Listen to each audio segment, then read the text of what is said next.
Olá, investidor! Então, chegamos aqui na segunda quinzena de junho com os ativos brasileiros performando muito bem. Nós vimos o índice Bovespa, fundos imobiliários, todos eles subindo, disparando nas últimas semanas. O dólar também tem mostrado um movimento de queda. E no cenário global, nós temos visto também a Bolsa Americana, por exemplo, numa performance muito boa. Nós vamos falar de tudo isso aqui para a gente entender o que está por trás desses movimentos e, obviamente, um entendimento também vai nos ajudar a navegar daqui para frente no mercado. Primeiramente, eu sou Lucas Dyer, sou consultor de investimentos, faço um trabalho independente de consultoria de investimentos e também sou instrutor da mentoria Meu Futuro Minha Renda, onde eu ajudo os alunos a entenderem sobre o mercado financeiro e estruturarem o seu portfólio de maneira bem prática e objetiva, isso ao longo de poucas semanas. Então vamos lá, vamos falar um pouco sobre o que aconteceu no mercado aqui nas últimas semanas. Como eu mencionei, nós temos visto um desempenho bem positivo da Bolsa Brasileira, né? Tem sido realmente surpreendente até para várias pessoas, né? Nós estamos ali com o índice Bovespa beirando 120 mil pontos.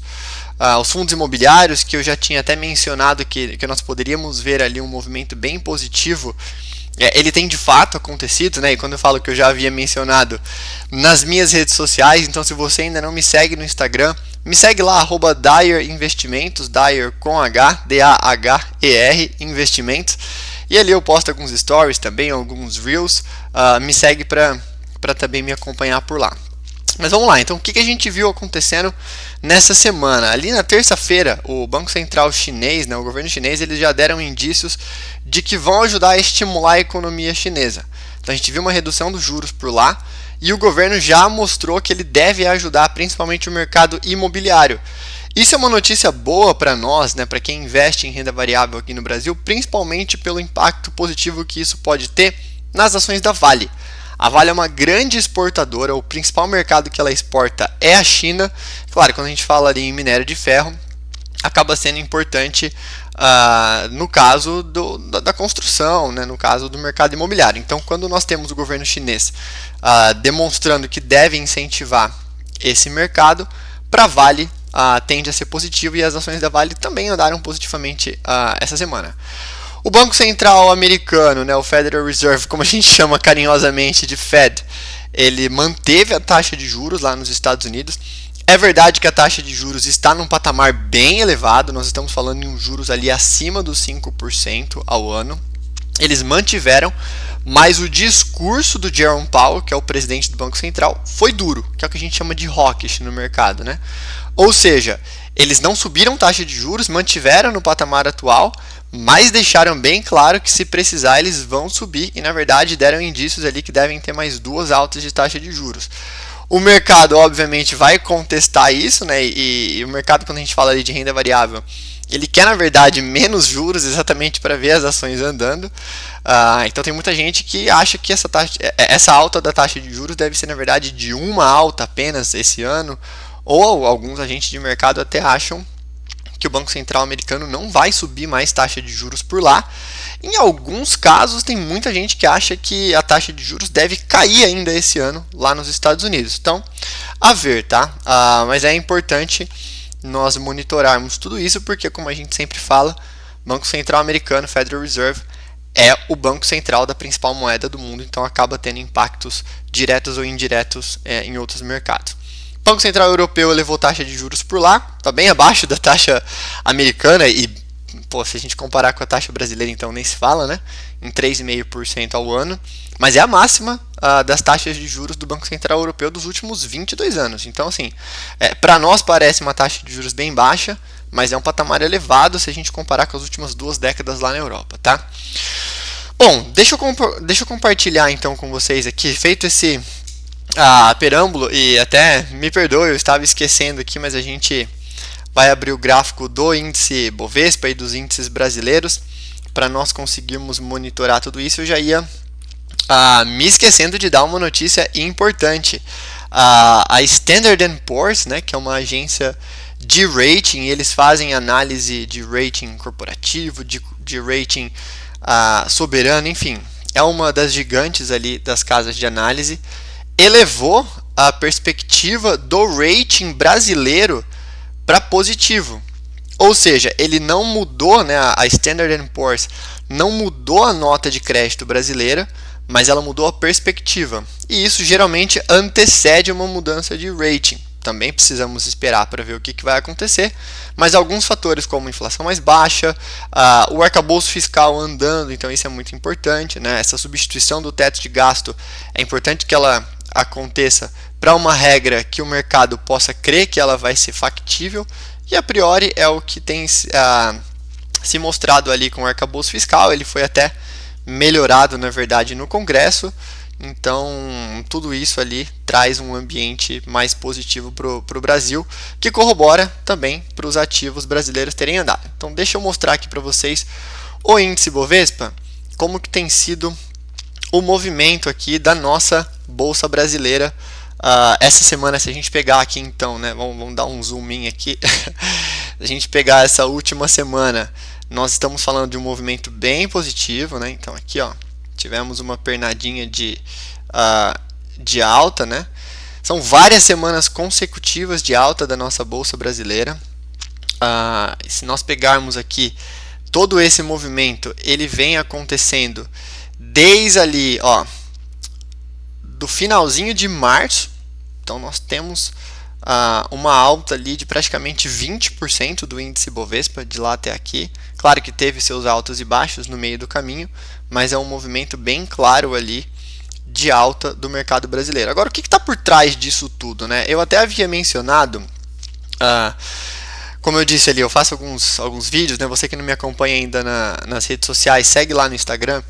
Eu havia comentado no começo de abril, se eu não me engano, eu tinha feito um vídeo falando sobre o impacto positivo que a taxa de juros, né, que as expectativas de queda da taxa de juros aqui no Brasil poderiam ter nos fundos imobiliários.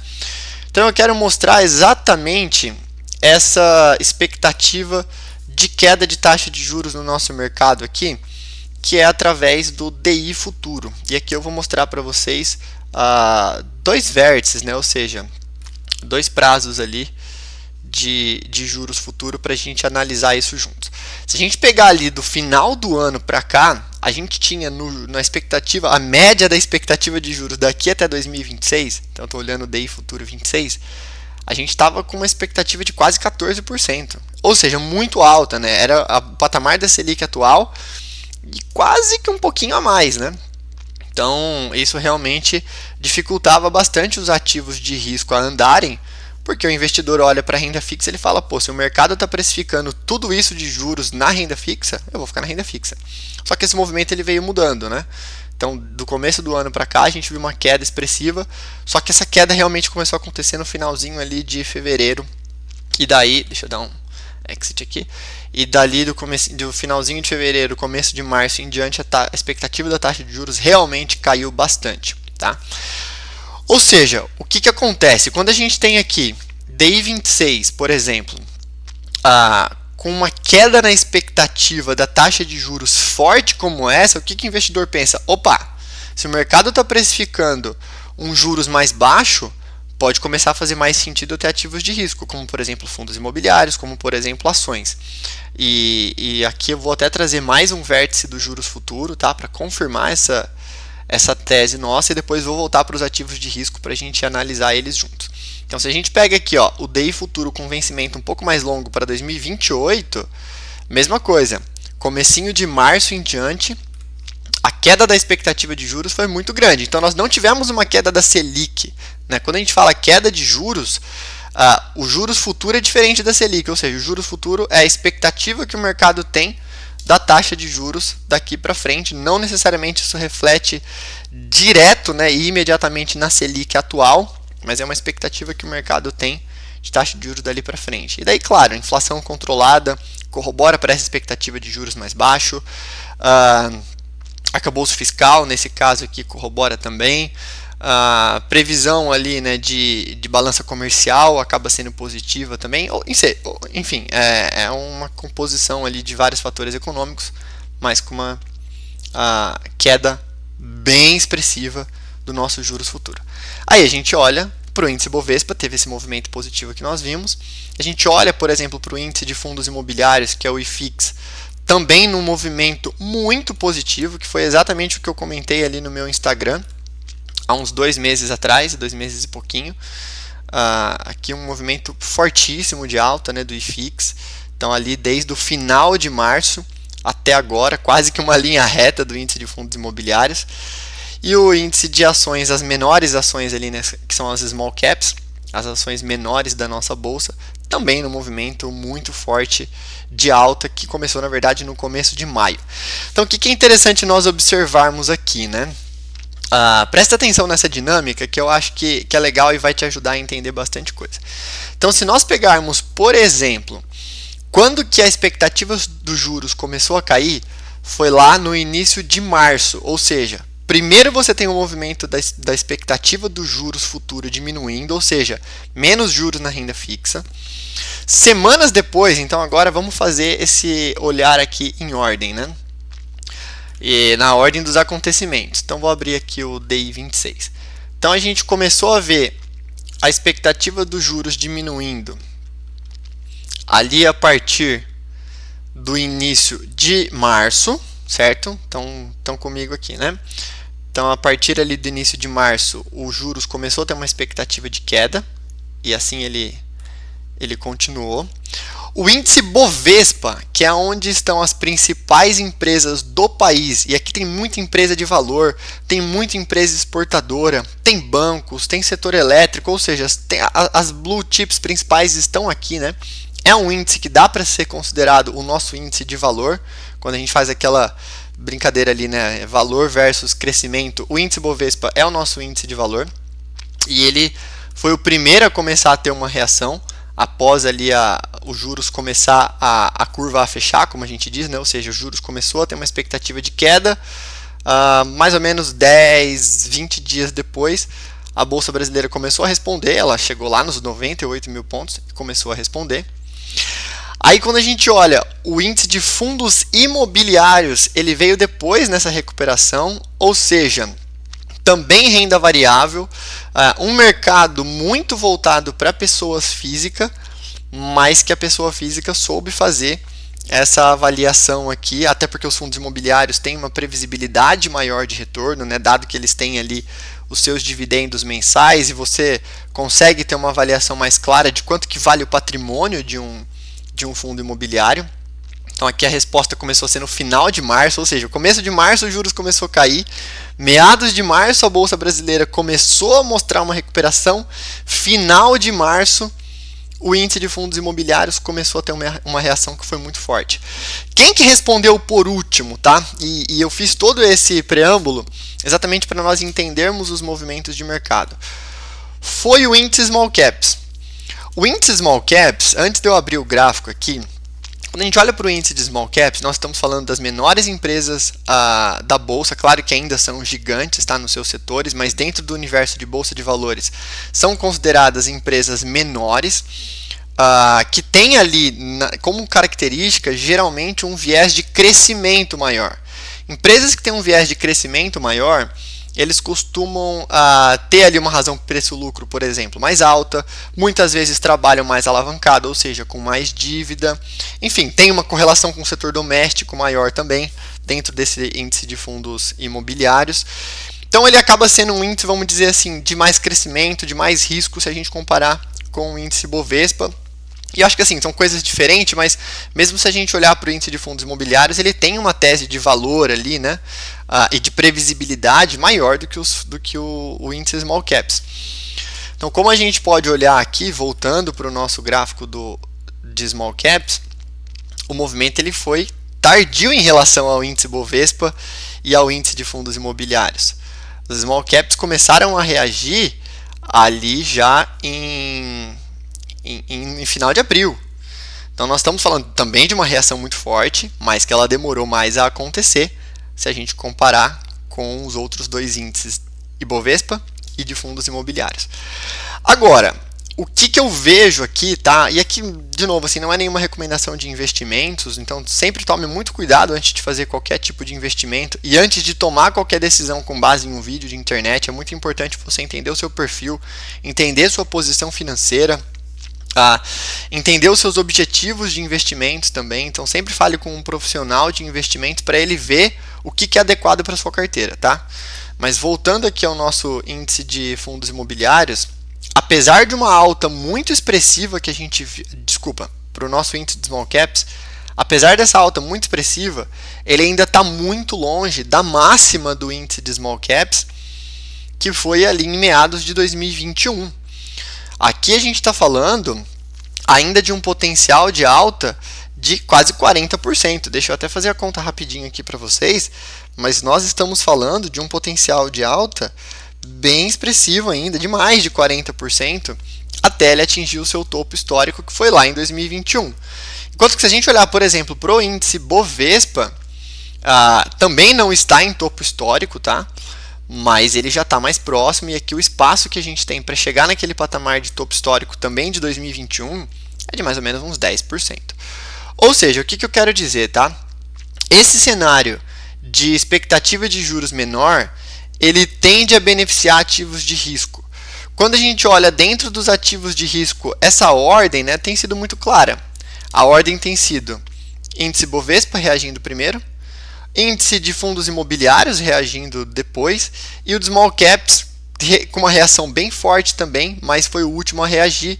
Talvez olhando para frente, né, e por toda essa questão ali de distância do topo histórico, talvez seja um índice que ainda tenha um espaço para subir. Todos os índices, né, quando a gente fala em renda variável, continuam tendo espaço para subir. E renda variável ela varia, então aqui é muito difícil a gente querer fazer qualquer previsão, e esse nem é meu trabalho, aqui é mais de entender o mercado para poder passar para os meus clientes e alunos também. Mas aqui o índice Small Caps, ele claramente está bem mais para trás do topo histórico do que, por exemplo, o índice Bovespa. Então, quando a gente fala no mercado de ações, será que eu vou ficar de fora desse rally? Será que ainda dá para entrar ou não? É importante a gente saber essa dinâmica entre índice Bovespa e índice de Small Caps, tá certo? Então, passamos aqui, acho que foi uma análise bem legal pelo mercado brasileiro, e eu queria falar um pouco agora com vocês sobre o mercado americano. Então, vamos olhar aqui o que tem acontecido, né, com as taxas de juros lá dos Estados Unidos e qual que tem sido o movimento também das últimas semanas, ali dos últimos meses, para a Bolsa Americana, e entender o que está movimentando, né, o que tem sido os principais drivers ali para os movimentos de alta que também tem acontecido no mercado americano. Então vamos lá. Então, quando nós olhamos aqui, né, o mercado americano, eu quero mostrar dois vencimentos de taxa de juros para vocês. Então, aqui o vencimento da taxa de juros de 2 anos, que ela reflete uma expectativa dos juros mais curto, também acaba tendo uma expectativa da inflação de mais curto prazo também, né? Dado que você precisa ter essa resposta do Federal Reserve, caso a inflação ainda esteja vindo ali mais forte, mais resiliente, então você precisa de uma resposta via taxa de juros, né? E aqui, se a gente pegar os últimos 3 meses, por exemplo, as expectativas dos juros americano para 2 anos, que seria o equivalente aqui ao nosso DI para 25, então um juros até mais curto do que aquela análise que eu fiz ali com vocês, né, dos juros futuros de 26, ela veio subindo. Ou seja, o mercado americano está esperando uma inflação provavelmente mais resiliente, uma atividade econômica mais forte também, que permitiria um juros mais alto por mais tempo do Federal Reserve. E aqui, dos últimos 3 meses, claramente a expectativa do mercado é que o juros fique mais alto. Então, há 3 meses atrás, o mercado esperava um juros de 2 anos em menos de 4%, e hoje esse mesmo juros com o mesmo vencimento, ele já está em quase 5% do rendimento do Treasury de 2 anos, 4,72 para ser mais preciso. Se a gente fizer essa mesma análise para os juros de 10 anos, mesma coisa. Então aqui os juros ele é menor, ou seja, e até é importante mostrar essa dinâmica, né, que a gente chama de inversão da curva, ou seja, os juros mais curto, a expectativa está mais alta de juros do que os juros mais longo. E isso significa que o mercado espera que vai ter uma taxa de juros, e essa taxa de juros ela deve conter inflação, eventualmente até segurar a atividade econômica, e daí no médio e longo prazo o Banco Central diminuiria as taxas de juros, que é o que deixaria essa média aqui do juros mais longo menor do que do juros mais curto. Isso é chamado de inversão da curva de juros, tá? O mercado fala bastante disso e a curva lá nos Estados Unidos ela está invertida há bastante tempo. Então vamos voltar aqui. Se a gente olhar 3 meses atrás, as expectativas dos juros de 10 anos lá nos Estados Unidos também subiu. E aqui é considerado o ativo mais importante do mundo porque é um ativo de longo prazo em dólar, considerado super seguro, tá? Se nós olharmos a evolução do S&P 500, né, que é a bolsa dos Estados Unidos, seria o equivalente ao nosso índice Bovespa, ela também subiu. Então, veja como que a dinâmica aqui, né, lá do mercado americano, ela está bem diferente da nossa. A nossa foi uma dinâmica clara ali, né, de relação de juros com renda variável. Expectativa de juros menor, renda variável para cima.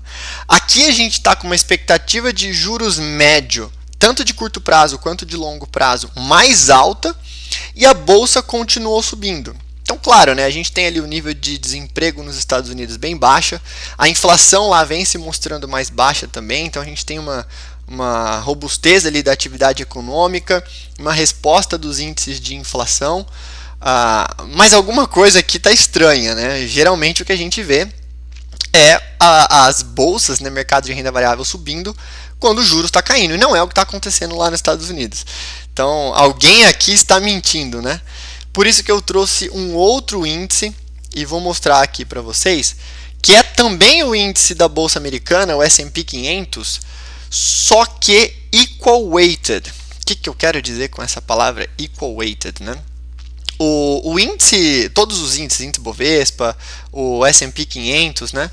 Cada ação tem um peso. Então, por exemplo, a Apple, a Nvidia, o Google têm pesos maiores do que outras empresas de outros setores dentro do índice. Então, uma tem uma representatividade de 5%, a outra tem uma representatividade de 3%, outra empresa tem uma representatividade de 1%, de 0,5%, por aí vai. Quando a gente pega o S&P Equal Weighted, eu quero dizer que nós pegamos ali as 500 empresas do índice e colocou o mesmo peso, ou seja, a mesma relevância para cada uma delas. Aí a gente vai ver o retorno aqui, que ele está bem diferente. Então, quando a gente pega aqui o S&P 500 de peso igual para cada uma das empresas, nós vemos que o retorno dos últimos 3 meses, ele já não é tão expressivo assim. Então, aqui nós temos um retorno do S&P 500 de mais ou menos ali 10% de retorno positivo nos últimos 3 meses, enquanto que se nós igualarmos todas as ações, nós estamos falando de um retorno um pouco acima de 2%. Então aqui tem uma diferença muito clara. E qual é essa diferença? A principal diferença é esse hype das empresas ligadas à inteligência artificial. Então a gente vê a Nvidia, por exemplo, esse ano subiu mais de 150%. As ações da Apple, da Google, por exemplo, também subiram bastante, que são empresas com um peso muito forte no índice S&P 500 tradicional. Ou seja, são essas empresas principalmente que estão sendo ali os drivers, né, do mercado americano. Então não necessariamente o mercado como um todo está andando, tá? Aqui é muito um hype de empresas de tecnologia, ou seja, justifica essa ideia de que mesmo com uma expectativa de juros um pouco mais alta, o índice está andando, está positivo. Por quê? Porque algum setor especificamente ali está andando bastante, que é o setor de tecnologia ligado a empresas de inteligência artificial. Então é importante a gente saber o que está movimentando para não achar que é a bolsa americana como um todo que está tendo um retorno positivo, tá? Então é isso, passamos por bastante coisa, acho que deu para entender bem aqui os movimentos, né, de mercado, o que tem feito a bolsa americana andar, entender um pouco ali dos movimentos do mercado brasileiro e entender esse impacto da taxa de juros, se tem espaço ainda, se não tem espaço. Eu acho que cada vez mais, conforme a gente tem um movimento de alta, a gente precisa ser mais cauteloso e mais seletivo nas nossas alocações, para não sair ali simplesmente pelo medo de ficar de fora, né, que é o que a gente chama ali de fear of missing out. Então, para tomar cuidado e não sair correndo simplesmente pelo medo de ficar de fora desse movimento de alta. A gente ainda tem uma taxa de juros de curto prazo no Brasil remunerando bastante, Os títulos atrelados à inflação do governo brasileiro ainda nos remuneram um juros real, ou seja, um juros acima da inflação, bem expressivo. Então não precisa sair correndo para colocar todos os seus recursos em renda variável com medo de ficar de fora. Mantenha sempre uma diversificação, mantenha conversa constante com o profissional que cuida da sua carteira. Se você não tem ninguém que cuida dos seus investimentos, vá atrás de um profissional, alguém que tenha um bom nível de isenção para realmente olhar os seus objetivos do seu perfil e te dar sugestões de maneira assertiva, sempre observando ali a sua tolerância a risco e o que vai se encaixar para você, tá certo? Então é isso.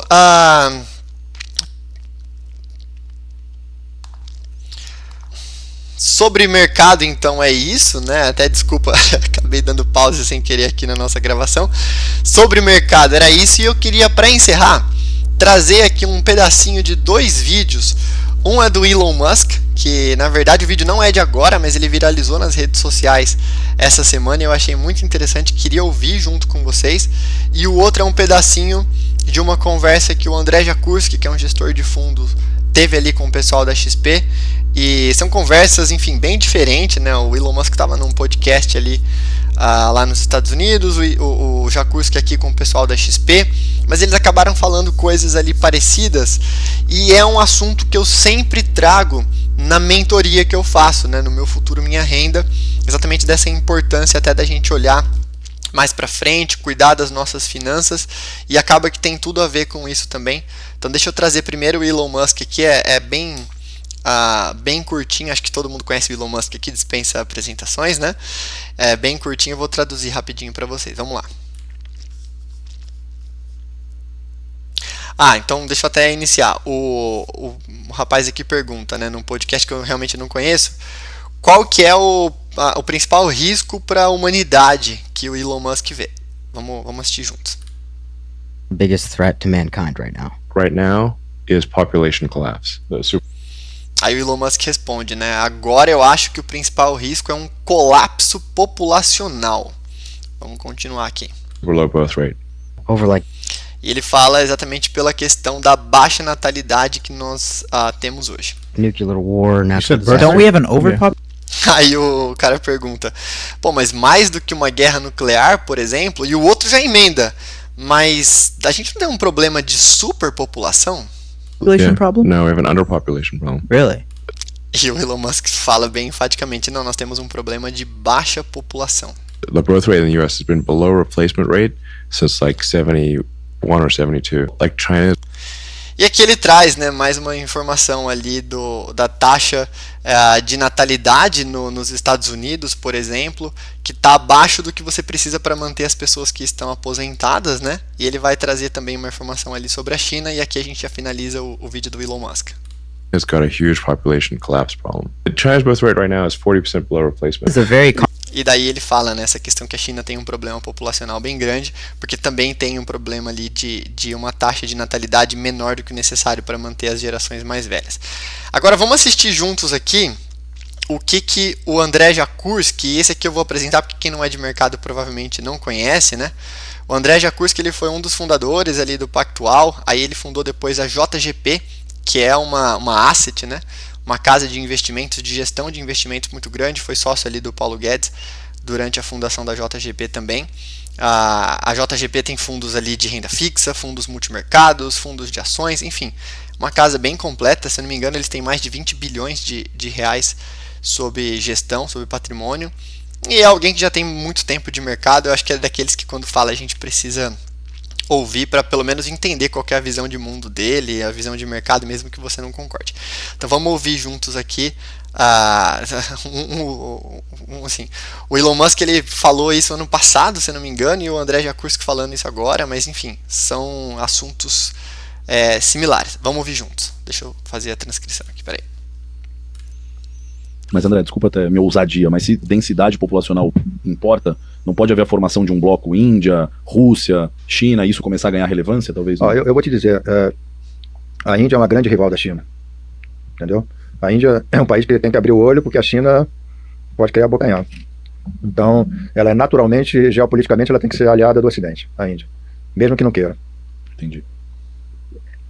A Rússia é uma vassala da China, é uma fornecedora de commodities para a China, é um país que vai ter uma queda importante da população, tem uma vastidão geográfica gigante. O maior país do mundo. A própria China tem um problema demográfico gigantesco com a política de uma criança por família, até recentemente.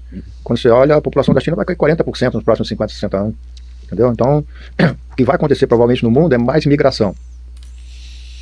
Então aqui ele claramente fala sobre o mesmo problema que o Elon Musk trouxe, né? Sobre a questão de uma queda populacional. E eu acho que aqui assim, né, a gente tem o mundo, ele acostumou a crescer com o crescimento populacional também. E por várias questões, né, até por questão cultural, as novas gerações têm menos filhos, enfim. E a gente vai ter esse problema, né, assim, pessoas completamente diferentes aqui, de mundos diferentes, né, apesar de ambas fazerem parte do mundo dos super ricos aqui, né, mas são pessoas completamente diferentes, falando sobre esse mesmo problema. Então, assim, pensando trazer agora para a gente finalizar, né, que é o que eu sempre falo na minha mentoria. Para nós trazermos para a nossa vida financeira, o que isso aqui impacta? Nós precisamos planejar o nosso futuro. O mundo, né, ele foi desenvolvido de uma maneira que as gerações mais novas, até através do modelo de aposentadoria de INSS, acaba cuidando das gerações mais velhas. Não que isso vai se colapsar de uma hora para outra, mas a gente precisa cada vez mais nos preocuparmos em termos recursos guardados para nós mesmos, porque nós não vamos saber exatamente qual que vai ser a demografia populacional, né, a demografia, ou seja, a quantidade de pessoas trabalhando hoje para sustentar as pessoas mais velhas lá na frente. Então nós precisamos ter o nosso próprio planejamento. Quanto mais cedo nós começarmos, melhor. Por isso que a gente tem ali, por exemplo, a mentoria Meu Futuro Minha Renda, que ajuda. Então, finalizando o vídeo, foi bem longo, trouxe vários assuntos diferentes. Quero trazer mais vídeos desse tipo aqui para vocês, poder utilizar o YouTube para isso, né? Acho que é uma plataforma que permite, né, incentiva vídeos mais longos, e deixar para o Instagram alguns cortes, alguns vídeos um pouco mais curtos, stories, alguns insights mais rápidos ali de mercado. Então vou tentar complementar aqui YouTube com o Instagram. Se você não me segue no Instagram ainda, @DayerInvestimentos. E se você veio do Instagram para assistir esse vídeo e chegou até aqui, por favor, se inscreve aqui no meu canal do YouTube. Pretendo ter uma rotina de vídeos e de posts mais longos, mais completos como esse, para a gente poder passar informação para vocês. Então é isso. Se você tiver interesse em falar com um consultor de investimentos independente, que é o meu caso, sou consultor CVM, entre em contato comigo, pode ser através das redes sociais mesmo, pode entrar em contato comigo através do Instagram, e também teremos novas turmas, não agora ainda, porque nós acabamos de começar uma turma do Meu Futuro Minha Renda, mas talvez daqui 1 ou 2 meses a gente tenha uma nova turma. Então também pode entrar em contato comigo para já deixar o seu lugar reservado, tanto se você quiser ter um trabalho de consultoria junto com você, ou se você quiser de fato aprender a montar o seu portfólio e entender tudo que tange o nosso mercado de investimentos, tá bom? Então obrigado, boa semana para vocês, e a gente se vê em breve.